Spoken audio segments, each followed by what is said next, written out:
todos os participantes do ciclo de webconferências aqui do nosso Hospital Universitário Professor Alberto Antunes. Hoje nós temos a grande satisfação de contar com a professora Lisandra Stabel. Ela é doutora em Informática e Educação pela Universidade Federal do Rio Grande do Sul, graduada em Biblioteconomia pela Faculdade de Biblioteconomia e Comunicação da Universidade Federal do Rio Grande do Sul também, coordenadora e professora do curso técnico de Biblioteconomia do Instituto Federal do Rio Grande do Sul, IFRS, campus Porto Alegre, coordenadora de Educação à Distância do Instituto Federal do Rio Grande do Sul, campus POA, pesquisadora do grupo de pesquisa LEIA, Leitura, Informação e Acessibilidade, e professora do mestrado em Informática na Educação do Instituto Federal do Rio Grande do Sul, campus POA. Seja muito bem-vinda, professora Lisandra. A palavra é sua. Bom dia, Felipe. Bom dia a todos os presentes. Também saúdo a professora Rosaline Mota e agradeço ao convite recebido. E saúdo especialmente a minha aluna Silvia, e bolsista que está presente também nessa webconferência, representando a todos os demais participantes deste encontro tão especial para nós. Falar de tecnologias digitais acessíveis no ambiente hospitalar é falar da biblioteconomia, é falar da informática na educação, é falar da medicina, é falar de diversas áreas, é falar de pessoas. E neste encontro eu gostaria de trazer para vocês o uso dessas tecnologias como ferramentas mediadoras no processo de interação, de mediação e de aproximação das pessoas que estão em um ambiente hospitalar, nesse caso especificamente em quartos restritos, e que através das tecnologias da rede, da web, podem se comunicar, se conectar, interagir com as demais pessoas que não estão neste ambiente. Eu vou, então, fazer uso desta apresentação de PowerPoint para conduzir este nosso encontro, mas qualquer dúvida, qualquer comentário, por favor, utilize o espaço do bate-papo, que eu vou responder as perguntas e fazer devidas colaborações. Quando a gente fala em tecnologias digitais acessíveis, estamos falando em acessibilidade. Eu faço parte de um grupo de pesquisa interinstitucional da Universidade Federal do Rio Grande do Sul, do Instituto Federal do Rio Grande do Sul, campus Porto Alegre, e o Hospital de Clínicas de Porto Alegre, que é um grupo que no seu nome já tem um grande significado. O grupo de pesquisa é LEIA, Leitura, Informação e Acessibilidade. Essas três palavras são fundamentais para quem atua na biblioteconomia. E mais especificamente, então, farei um recorte tratando da palavra acessibilidade para depois demonstrar como a acessibilidade acontece no espaço, no ambiente hospitalar e na relação com a biblioteconomia. Então, quando falamos em acessibilidade, falamos em acesso à informação. E mais especificamente, estamos dizendo que ela é a chave para a inclusão social, a inclusão digital, a inclusão informacional. Nesse processo, não podemos deixar de tratar também da questão da interação, dessa interação propiciada pelo uso das tecnologias com o outro e com o grupo social. Como acreditamos e temos um embasamento teórico na epistemologia vygotskyana, Vygotsky nos diz dessa importância da interação com o outro neste meio social onde acontece a aprendizagem, as relações. Tem uma frase que eu costumo citar diariamente nas palestras e nos encontros e na sala de aula de Vygotsky, que diz o seguinte, que ele sempre se preocupou mais com as forças do que com as deficiências. Então pensamos e acreditamos que a pessoa é um campo de potencialidades. E é nessa potencialidade que nós atuamos propiciando que ocorra a interação e a mediação. Bom, na nossa sociedade existem várias formas de inclusão e de aceitação das pessoas pelo grupo. De que forma a gente pode tratar desse assunto? Pensando na acessibilidade, então, que ela deve ser compreendida não apenas como um acesso à rede de informações, Na biblioteconomia, a gente fala muito em acesso, uso e produção de informação. E neste campo de potencialidades, nós percebemos as pessoas. No entanto, existem muitos limitadores que nós chamamos de barreiras. E essas barreiras precisam ser eliminadas. Quais são elas? As barreiras arquitetônicas do ambiente físico. Muitas vezes, à frente de uma biblioteca está uma escadaria e o cadeirante não pode entrar. Muitas vezes, existem muitas barreiras entre o espaçamento das estantes, inclusive numa das situações, nós percebemos uma biblioteca num ambiente hospitalar que não possuía um espaçamento adequado entre as estantes para que o cadeirante pudesse circular. Então, vejam, são N barreiras arquitetônicas que eu poderia citar. Além delas, nós temos as barreiras de comunicação. Essas barreiras também afastam as pessoas ao invés de aproximá-las. Não permitem que elas tenham acesso à informação que é primordial e que é um direito de todo cidadão. Também temos barreiras quanto aos equipamentos, quanto aos programas que muitas vezes, softwares, entre outros, que não são adequados, bem como o conteúdo e a apresentação de informação que devem ser disponibilizados nos diversos formatos, em formatos alternativos e formatos acessíveis para todos.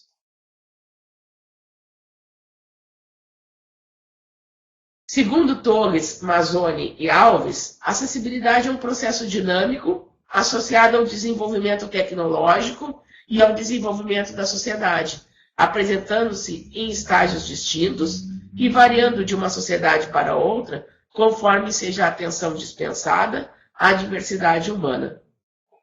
Então, quando pensamos no outro, devemos pensar em todas as possibilidades de acesso e de mediação necessárias para que eles tenham condições de utilizar a informação, acessar a informação, produzir a informação. Inclusive, neste caso, e mais especificamente, no espaço, no ambiente hospitalar.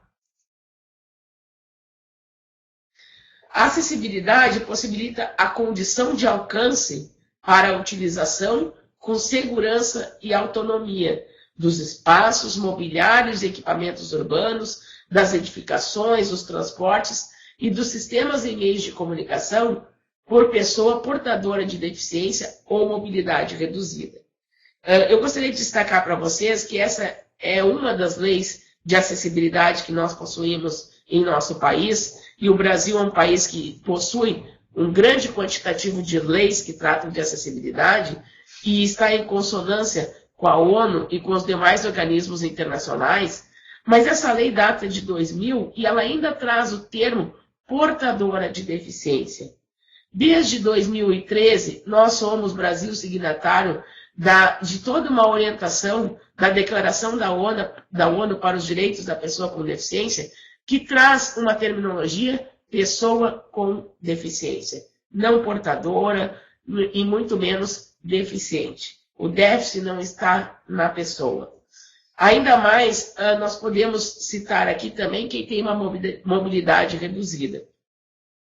Na lei, nesse recorte, não trata das pessoas que possuem uma deficiência temporária, e muito menos das pessoas que estão hospitalizadas. Mas nós precisamos, como profissionais da informação, nos preocupar especificamente com todos os tipos de necessidades especiais, com todos, para que todos sejam incluídos e inseridos no mundo da informação e possam interagir como cidadãos. Falar em pessoas com deficiência é falar de um quantitativo muito grande no Brasil. Hoje, dados do censo de 2010 dizem que nós possuímos 45 milhões de pessoas com deficiência. Dados de 2010, esses dados já são muito diferentes em 2015. E também nós possuímos um quantitativo de pessoas autodeclaradas, aqueles que foram entrevistados e que se disseram pessoas com deficiência. Então sabemos que esse número é maior. E essa população que vive e tem direito de estudar e trabalhar, tem direito à saúde, deve ter direito a se locomover em todos os espaços possíveis para a sua realização pessoal e profissional. E, acima de tudo, que tem direito de acesso e uso da informação para atender às suas necessidades de aprender e atuar no mundo do trabalho que respeite a diversidade e que inclua a todos e a todas. Diante disso, eu trago aqui um quadro, e como essa webconferência é promovida pela Universidade Federal de Alagoas, eu fiz um registro, um recorte de um quantitativo em Alagoas. Mas vejam que este quadro apresenta dados do Brasil, com 23,92% das pessoas consideradas com deficiência, quase os 24%, e mais especificamente Alagoas, que ultrapassa esse número com 27,54% de pessoas com deficiência. Como sou do Rio Grande do Sul, vou trazer também um destaque para os dados do Rio Grande do Sul, quando nós temos 23,84% da população. Então, vejam, é um quantitativo muito grande das pessoas com deficiência no Brasil. Destaco porque o nosso olhar para a acessibilidade deve estar para as pessoas com deficiência que precisam de produção de materiais adequados, de formato alternativos, mas que, para além desse quantitativo, nós temos as pessoas hospitalizadas que podem ou não ser consideradas pessoas com deficiências, dependendo das suas condições físicas, intelectuais, mentais, mas a gente também precisa levar em consideração que, além disso, nós temos as pessoas com alguma deficiência temporária e que também podem estar hospitalizadas. Então, acesso à informação, nós já temos um registro, já desde 1948, da Declaração Universal dos Direitos Humanos, que contemplava o direito ao recebimento de informações sem limitação de fronteiras. Este é um direito inviolável e também é um dos direitos fundamentais. Também está diretamente relacionado à inclusão social e digital. E a exclusão, ela ocorre quando essas pessoas não têm o acesso físico, virtual e ou intelectual à informação e aos seus direitos como cidadãos. Então, quem são as pessoas com deficiência? São aquelas que têm impedimentos de longo prazo de natureza física, mental, intelectual ou sensorial, os quais, em interação com diversas barreiras, podem obstruir sua participação plena e efetiva na sociedade em igualdade de condições com as demais pessoas. E aqui eu trago, então, como eu citei anteriormente, os doentes crônicos. E justifico a sua presença dizendo que eles devem ser incluídos nos projetos e nas ações de políticas públicas, de instituições e órgãos governamentais, com a proposta de cidadania, inclusão social, que oportunizem o exercício da autonomia e propiciem a interação entre os sujeitos e ambientes informáticos, convivência educativa, terapêutica e social. Logo em seguida, eu vou tratar do projeto que nós desenvolvemos no Hospital de Clínicas de Porto Alegre e farei um destaque específico, dentre os doentes crônicos, das pessoas com fibrose cística. Estes são os nossos sujeitos, pacientes partícipes dos nossos projetos que realizamos no âmbito do Hospital de Clínicas de Porto Alegre. Então, quando falamos em acessibilidade, também falamos obrigatoriamente em inclusão. E a inclusão das pessoas com deficiência se dá sob diferentes processos. Dentre eles, podemos destacar a questão da leitura e da escrita. Esse processo de inclusão, ele permite a comunicação, o desenvolvimento do sujeito, permite que ocorra a aprendizagem e, consequentemente, nós temos aqui, frente à necessidade de acesso à informação, que esse sujeito construa e tenha autonomia.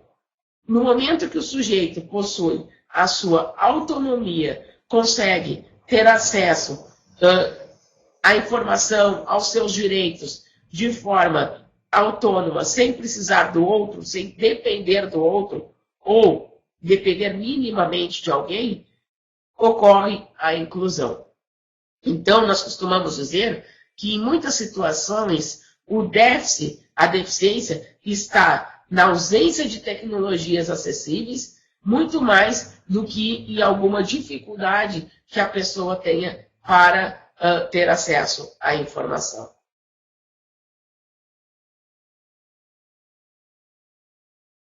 Nesse bojo, então, nós estamos falando quem são as pessoas com deficiência, o que é acessibilidade, e agora trazemos mais especificamente, falamos também o que é inclusão, e agora trazemos mais especificamente as tecnologias. E dessas tecnologias, faço um registro importante das tecnologias assistivas. As tecnologias assistivas são ferramentas que foram criadas com o objetivo, criadas e envolvidas com o objetivo específico de propiciar a inclusão das pessoas com deficiência. Então, é um conjunto de recursos e serviços que contribuem para proporcionar ou ampliar habilidades funcionais para promover qualidade de vida e a inclusão socio-digital. A inclusão social, a inclusão digital e a inclusão informacional.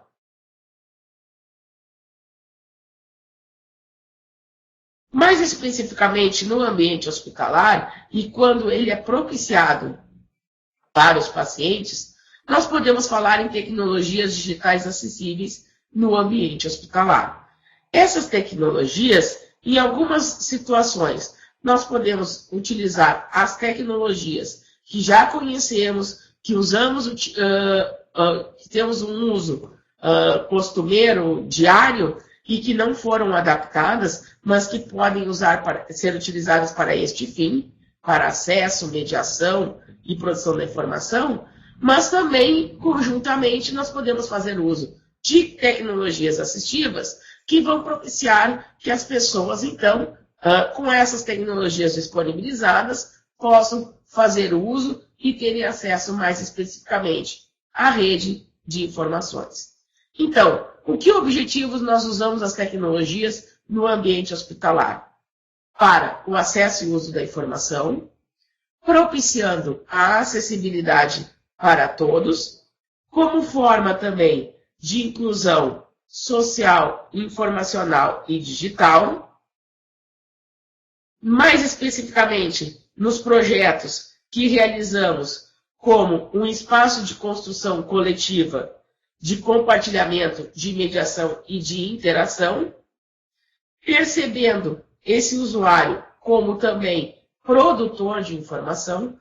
Quando a gente fala na biblioteconomia no passado, né, muitas vezes nós falávamos, antes do uso da Web 2.0, nós falávamos em um usuário, o usuário, já estamos falando daquele que utiliza a informação, e nós eu costumo trazer muito, tratar como cidadão, que é aquele que tem direito ao acesso e uso da informação, incluindo a todos. Então, esse usuário como aquele que acessa e usa, mas hoje também como aquele que produz informação. E para isso, nós precisamos também de uma facilidade no uso de recursos informáticos. Eu vou pedir ajuda para o que eu não consigo passar a tela adiante. Deve ter ocorrido alguma dificuldade aqui no sistema. Ah, voltou. Muito obrigado, Felipe. Então, hoje, falando também nessa Web 2.0, e nós sabemos, outros autores já falam, inclusive, em Web 3.0, 4.0 e até 5.0, mas falando nessa web que permite a produção da informação, hoje nós temos sistemas e softwares disponíveis e gratuitos que permitem a inclusão das pessoas no ambiente hospitalar. Também nós precisamos, e esse é um fato de grande importância, que cada vez mais ocorram investimentos na pesquisa para que possamos implementar, produzir, e isso as universidades federais, os institutos federais, têm um grande papel nessa produção de tecnologia assistiva para acesso e uso e produção da informação, que permitem, né, acesso e uso e produção da informação pelas pessoas com deficiência. Também hoje, nós temos uma facilidade quanto ao armazenamento e compartilhamento de dados. Permitem esses softwares uma escrita colaborativa e cooperativa. Aqui faço um destaque sobre a diferença dos termos colaborativa e cooperativa. Colaborar, eu participo, eu auxilio, mas muitas vezes cada um faz a sua parte e colabora com o grupo. Eu costumo dar um exemplo em sala de aula, que colaboração, muitas vezes, um faz a introdução do trabalho, outros faz o desenvolvimento e outro faz as considerações finais. Colaboraram, mas não cooperaram. Cooperar é operar juntos, construírem juntos. E esse é um dos objetivos primordiais dos nossos projetos que realizamos no Hospital de Clínicas. Que esses pacientes deixem de ser passivos e sejam agentes, mesmo no ambiente hospitalar, para que possam operar juntos, construir juntos. A importância, então, das informações atualizadas,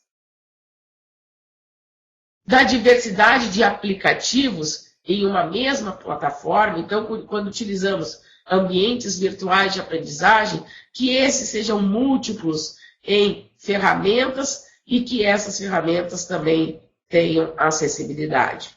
A importância da criação de mídias em diferentes formatos, áudio, imagem, som, entre outros, e que estes todos sejam contemplados, por exemplo, na produção de um vídeo, onde eu vou ter a imagem, mas eu também terei a legenda, eu terei, se aparece uma imagem de grande importância para o contexto, que ela tenha, então, a audiodescrição para aqueles que não enxergam, que tenha uma janela em libras para as pessoas que não escutam, enfim, que essa ferramenta seja múltipla e atenda a todos os critérios de acessibilidade que o consórcio W3C indica como deve ser a produção de materiais, objetos de aprendizagem para a inclusão das pessoas.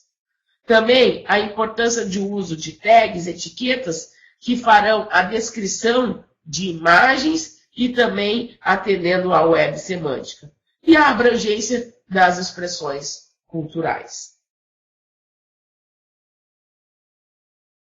Algumas ferramentas eu trouxe aqui para citar, apenas para vocês terem uma ideia.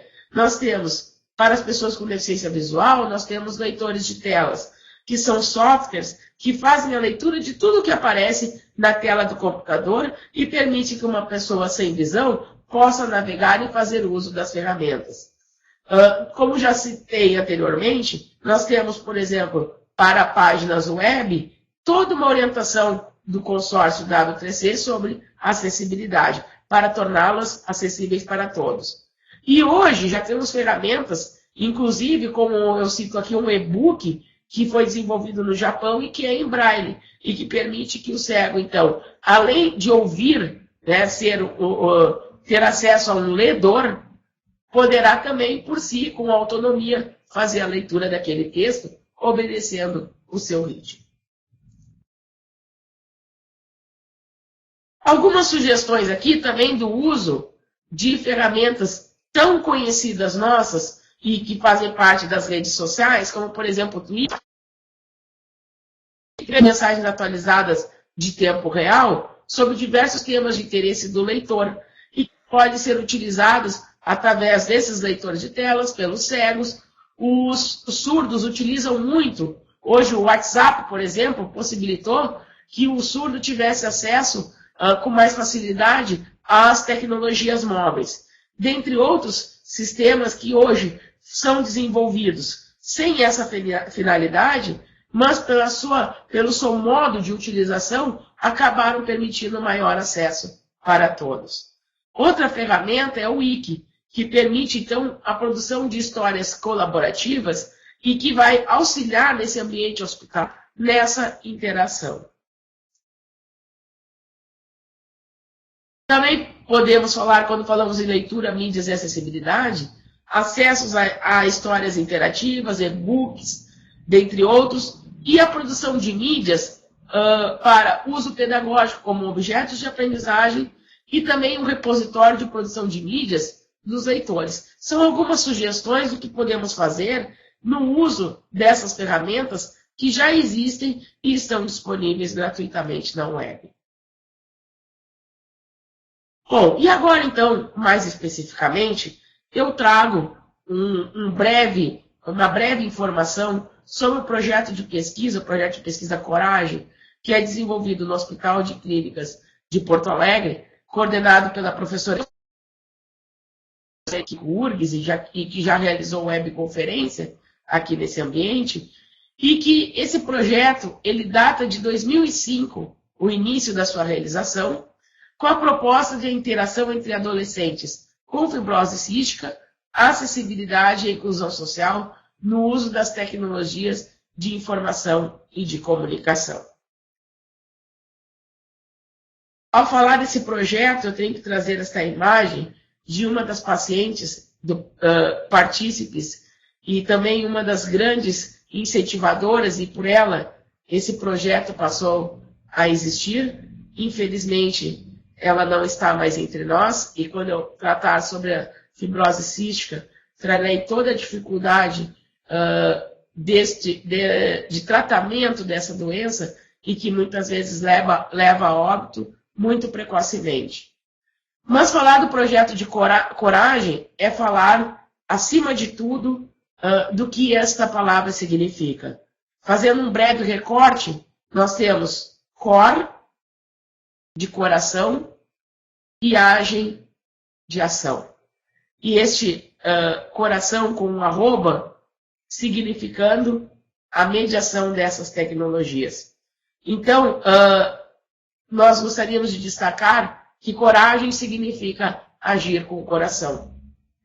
É um projeto permeado, é um projeto de pesquisa, uma pesquisa qualitativa, é um estudo de caso. Nossos sujeitos são adolescentes que estão, em boa parte de sua vida, internados no Hospital de Clínicas de Porto Alegre em quartos restritos, mas que, acima de tudo, existe afeto.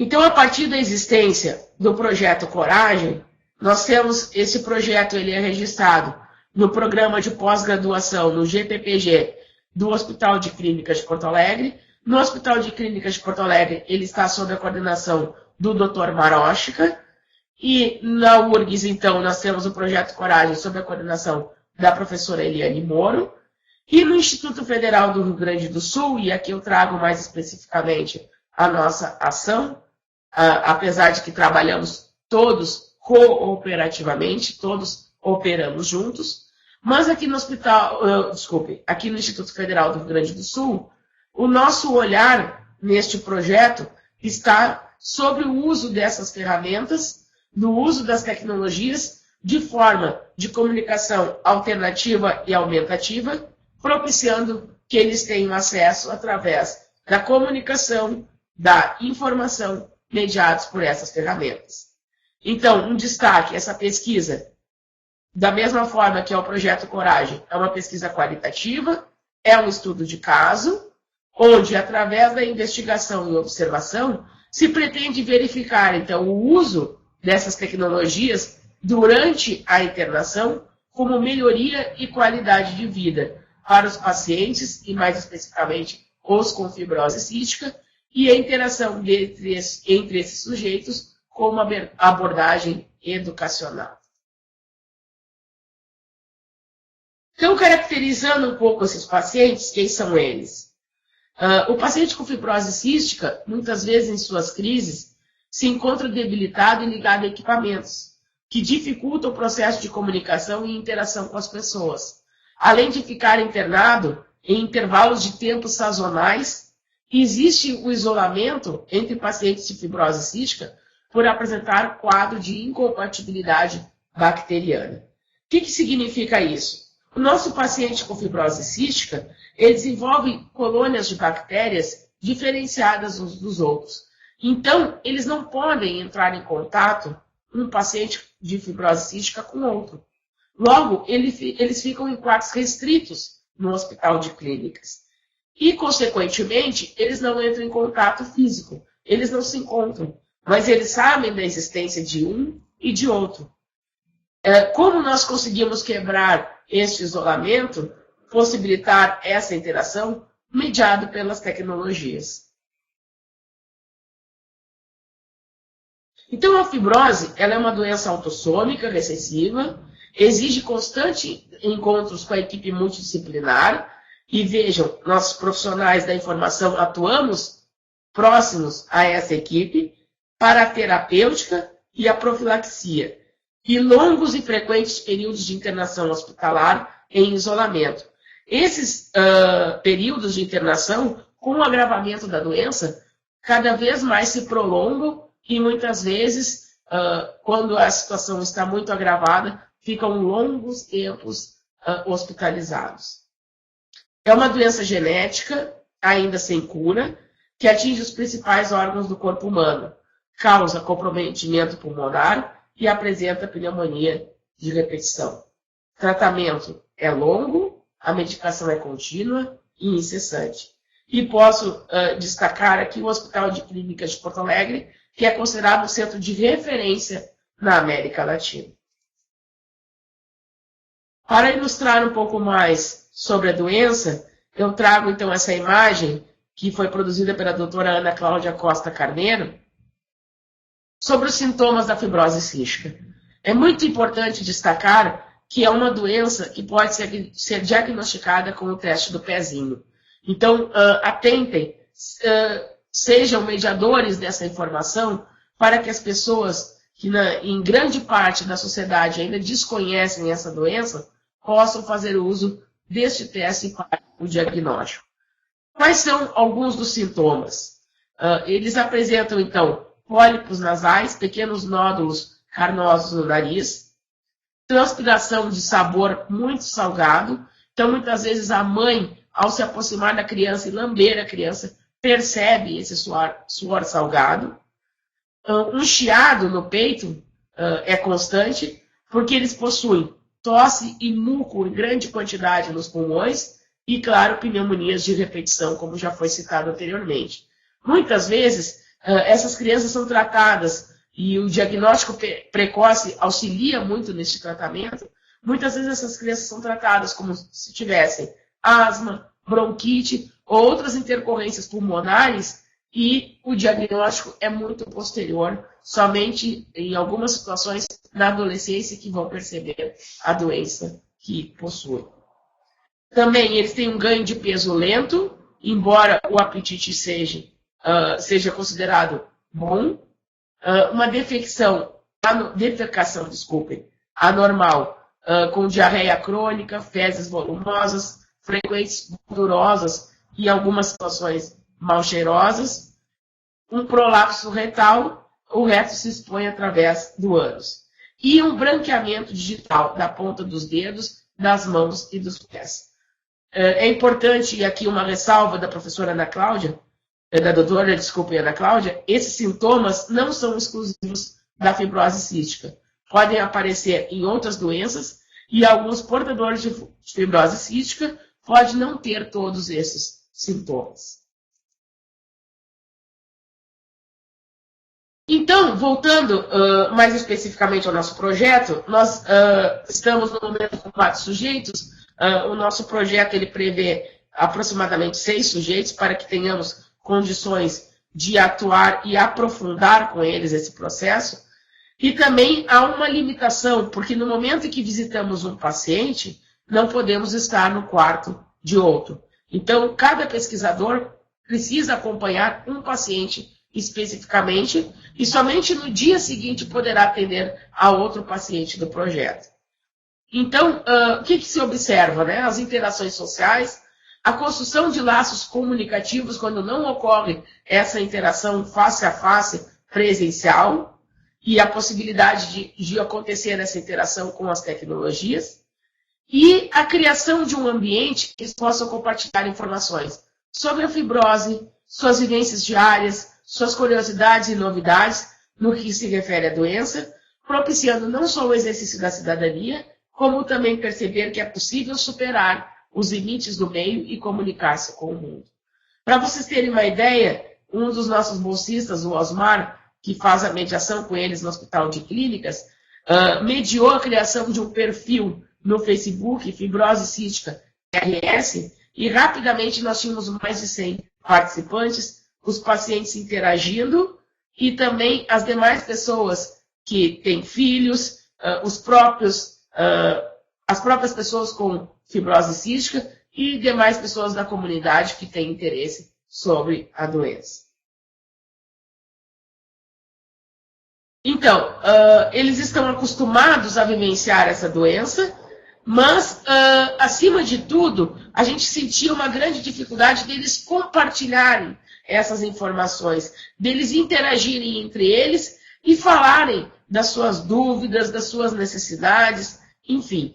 Mas era algo proposto de forma bem tranquila, natural, não exigindo que eles falassem efetivamente da doença, somente se eles sentissem esta liberdade, esta condição. Então, a partir dessas experiências, dessa colaboração mútua, eles sugeriram que, para que pudessem interagir, e como são adolescentes, a criação de um game. E a criação deste game partindo da escrita de uma história colaborativa, onde eles definiriam os personagens, testariam e sugeririam implementações, e para isso é muito importante no nosso grupo, nós também possuímos pessoas da informática, mais especificamente, desenvolvedores, sendo mediados, então, pela escrita colaborativa e de tecnologias assistivas, quando necessário. Então, é uma experiência que ela é oralizada também pelas ferramentas e através dessa escrita, com o objetivo desses sujeitos serem agentes, partícipes, deixando um legado de suas experiências. Este game, ele vai ser desenvolvido e depois, por eles, em parceria com toda a nossa equipe e colaboradores, e será disponibilizado na web, convidando a todas as pessoas a conhecerem mais a doença de uma forma lúdica e participativa. Então, esse projeto de pesquisa, além de ser uma ferramenta de comunicação, o uso da tecnologia permite ser uma ferramenta dinâmica, quebrando essas barreiras impostas do ambiente hospitalar e, mais especificamente, da fibrose. Assim, durante o período de internação, o paciente poderá sair da sua posição de passivo paciente e ser agente, contribuir ativamente com o projeto, utilizando, então, esses textos colaborativos online, ferramentas de comunicação, posteriormente, o game, assim que ele estiver desenvolvido. Aqui vocês poderão perceber, então, duas imagens. A primeira imagem, um dos nossos adolescentes, este recém entrando na adolescência na época, hoje já deve estar em torno de 18 anos, e aqui um vídeo que foi produzido já ao longo desse projeto por JC, que na época estava com 16 anos, hoje está com 19, intitulado Fatos que ocorreram no hospital enquanto eu estava internado. Então ele produziu esse vídeo à noite, quando estava no recinto desse isolamento, produzindo mídias para o projeto, de forma que esse ambiente hospitalar não seja apenas o ambiente do tratamento, apenas o ambiente onde a única tecnologia que ele tem disponível é a televisão e que está extremamente restrito ao acesso das pessoas, do contato com as pessoas. Finalizo, então, essa apresentação e depois estou à disposição para perguntas, comentários, considerações, dizendo que é possível se relacionar com os outros, trocar, compartilhar, interagir e construir. É a mudança da posição horizontal, da cama, do leito hospitalar, para a posição vertical do sujeito ativo e desse ser interativo. As tecnologias no hospital transformam o tempo de solidão em conquista de afeto e interação entre as pessoas. E com este projeto, já com o projeto Coragem, que data de 2005, vejam, já estamos comemorando 10 anos da sua existência, e depois os demais projetos que num guarda-chuva foram originados, verifica-se que a interação com o computador possibilita mais aceitação da medicação e da terapêutica efetuada no ambiente hospitalar, pode levar à descoberta de novos paradigmas nas áreas da medicina, da educação, da biblioteconomia, entre outras. E que o prazer no uso dessas tecnologias possibilita que os adolescentes percebam outro significado em um quarto restrito, quando estão afastados da sua família, da escola, dos seus amigos, e transformam a dor e a solidão em interação, cognição e afeto. Disponibilizo aqui algumas referências que são importantes como um registro para que vocês, se desejarem, possam acessar posteriormente. E trago para finalizar essa imagem de um pôr do sol aqui do Rio Grande do Sul, como o sol, como o nosso astro-rei e aquele que está acessível para todos. E finalizo com uma frase do Raul Seixas, tão conhecida, mas que tem uma mensagem tão importante para todos nós. Sonho que se sonha só, é só um sonho que se sonha só. Mas sonho que se sonha junto, é realidade.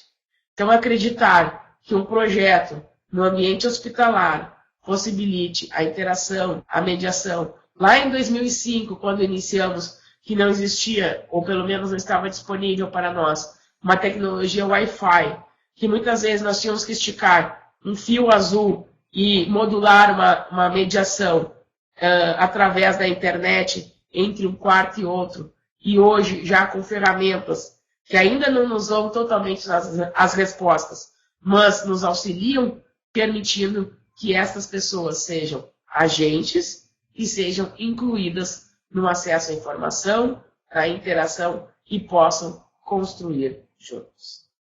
Agradeço a todos que participaram dessa webconferência e estou à disposição para o que desejarem. Muito obrigado.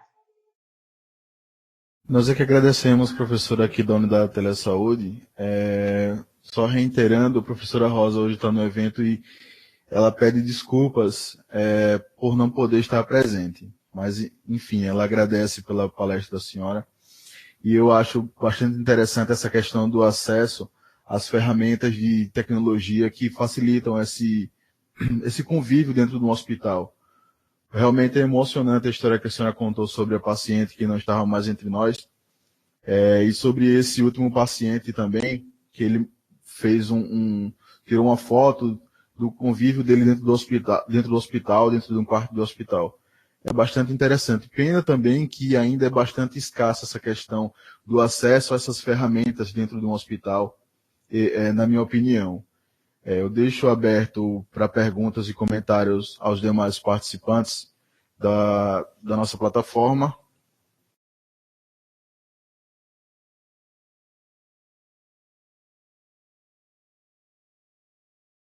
Quem quiser fazer perguntas, é só aqui na parte inferior à direita, bate-papo.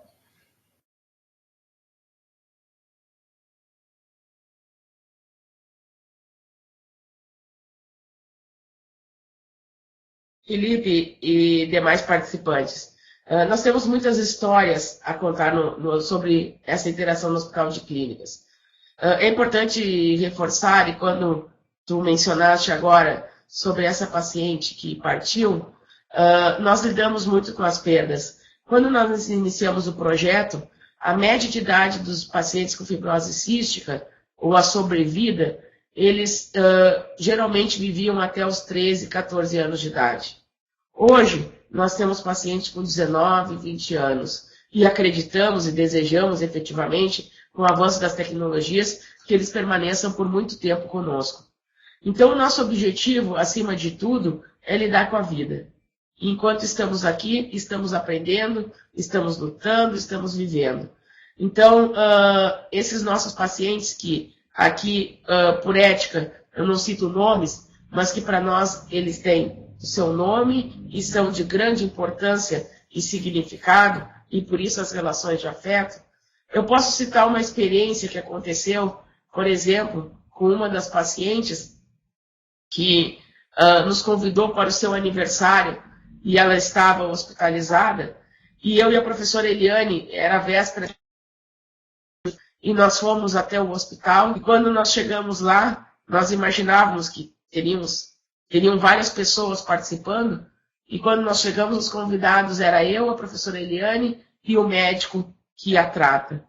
E nesse encontro no quarto, sobre o outro leito, estavam docinhos de brigadeiro, branquinho, como nós chamamos aqui, estavam disponíveis para que nós compartilhássemos daquele momento por mais um ano de vida. Então, a gente vive e vivencia esses momentos com eles de significado, onde cada momento é único. Eles estão, de fato, lutando para que essa vida tenha qualidade. E nós, como partícipes e parceiros desse processo também. E temos a grata alegria de que os nossos bolsistas, os nossos alunos, tanto do curso técnico em Bioteconomia aqui do Instituto Federal, quanto os alunos da graduação da Faculdade de Bioteconomia e Comunicação da URGS, quando se envolvem com o projeto, realmente, ou voluntariamente, ou quando eles recebem uma bolsa que é simbólica, né, nós sabemos, se envolvem efetivamente no projeto e têm ações muito significativas, que vão para além da sala de aula. Realmente são histórias mais que emocionantes. A professora Eliane Moura, quando deu a palestra aqui para a gente da Telesaúde, ela citou alguns fatos, algumas histórias que aconteceram, algumas experiências que ela contou, realmente são histórias sem palavras.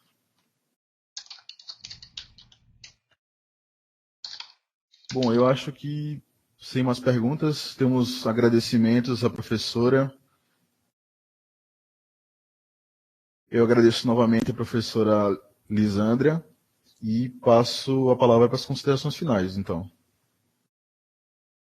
A Silvia está colocando aqui, a Silvia é minha bolsista e grande parceira nas nossas ações. Ela disse que gostaria de externar a minha emoção sempre que a professora Lisandra fala nesse projeto. É um exemplo de amor ao próximo. E de fato, eu registro que nós encontramos nesses jovens que são nossos alunos, e eu falo em jovens, mas nós possuímos alunos dos 18 e já tive alunos com 74 anos, mas esses jovens que acreditam no ser humano, que acreditam na biblioteconomia como uma grande possibilidade de aproximar as pessoas pelo acesso, o uso e a produção da informação, seja no espaço da biblioteca, seja em qualquer espaço onde estiver a informação. E por que não em um ambiente hospitalar? Então, onde estão as pessoas, onde está o cidadão, nós devemos estar. Então, eu sou muito feliz pela minha escolha em atuar na biblioteconomia e, acima de tudo, na docência, porque é um grande potencializador de mudança.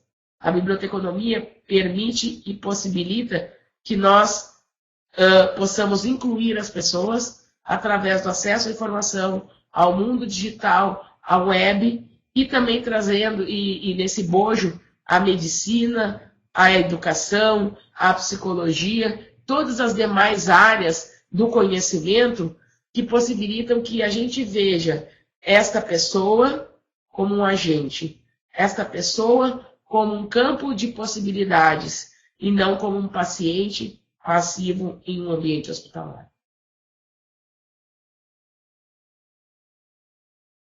Fica então o meu agradecimento. Está disponível aqui na tela, vocês podem baixar o PowerPoint, o meu e-mail, sintam-se à vontade. E também nós já conversamos com a professora Rosaline, eu e a professora Eliane Moro, de nós ampliarmos esse projeto, inclusive estendendo a outros hospitais, como Alagoas, uma grande possibilidade dessa realização de projetos interinstitucionais que promovam a interação e o acesso à informação. Obrigado, professora. Só uma questão. Para os que não deixaram nome e e-mail completo para a emissão e envio do certificado, vocês ainda podem deixar aqui na parte de bate-papo. E só lembrando que o da semana passada ainda não foi enviado. Lembrando que próxima semana aqui em Alagoas vai ser feriado, então nós não iremos fazer no dia 16/9, próxima quarta-feira. E lembrando também do nosso 5º tutorial de uroginecologia, que vai acontecer dia 8 e 9, aqui no Hospital Universitário Professor Alberto Antunes, e nós da Unidade de Telesaúde estaremos em parceria com esse evento, transmitindo toda a palestra pela webconferência, dia 8 e 9 de outubro, 5º tutorial de uroginecologia. Nós agradecemos mais uma vez a professora Lisandra Stabel pela excelente palestra. Agradeço no nome da professora Rosaline Mota. Muito obrigado, professora. E até a próxima webconferência. Obrigada, Felipe. Obrigada a todos.